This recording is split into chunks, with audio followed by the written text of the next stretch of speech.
بسم اللہ الرحمن الرحیم۔ غریب کے گھر بادشاہ کا خزانہ۔ اموی خلیفہ ولید کے زمانے کی بات ہے کہ اسلامی جہاد جاری تھا۔ مسلمانوں کے سپہ سالار قتیبہ بن مسلم تھے اور مشرقی خطوں میں فتوحات کے جھنڈے گاڑے جا رہے تھے۔ انہی قتیبہ بن مسلم کے لشکر میں ابن وال نامی ایک مجاہد تھے۔ ان کے ذمہ یہ کام تھا کہ جو مال غنیمت ملے اسے اکٹھا کریں اور اسے گن کر بتائیں تاکہ مجاہدین اسلام میں اسے تقسیم کیا جا سکے۔ ادھر قتیبہ نے اپنے لشکر کو یوں تقسیم کیا ہوا تھا کہ پورے لشکر کے کئی حصے بنا کر ان پر الگ الگ امیر بنا رکھے تھے۔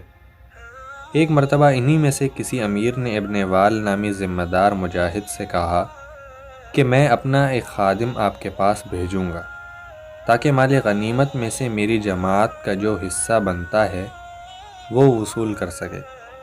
جب وہ آئے تو آپ ہمارا حصہ اسے دے دینا۔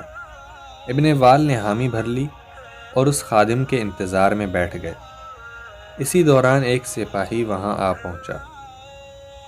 ادھر ابن وال کے دماغ میں چونکہ یہی بات چل رہی تھی، لہٰذا اس سپاہی کو ہی خادم سمجھا اور اسے قریب بلایا اور دراہیم کی تھیلی اس کے سپرد کر کے کہا، یہ لے جاؤ۔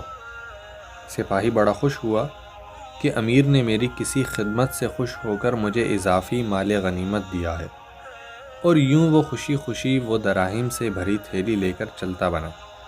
اما تو اگلے دن بنا جب صبح سویرے اس جماعت کا امیر آیا اور اپنی جماعت کا حصہ طلب کیا۔ ابن وال نے کہا، وہ تو میں آپ کے خادم کے حوالے کر چکا ہوں۔ امیر نے کہا، ارے بھائی کیا بات کرتے ہو، میں نے تو کسی کو بھیجا ہی نہیں تھا۔ اب دونوں میں اختلاف ہو گیا۔ اس سپاہی کو جب اس بات کا علم ہوا تو ساری حقیقت اس کے سامنے آ گئی۔ وہ چپ چاپ اٹھا اور دراہیم کی وہ تھیلی لے کر حاضر ہو گیا جو بدستور پہلی حالت میں ہی تھی، اور اس میں پوری ایک جماعت کا حصہ یعنی پورے 5 لاکھ درہم تھے۔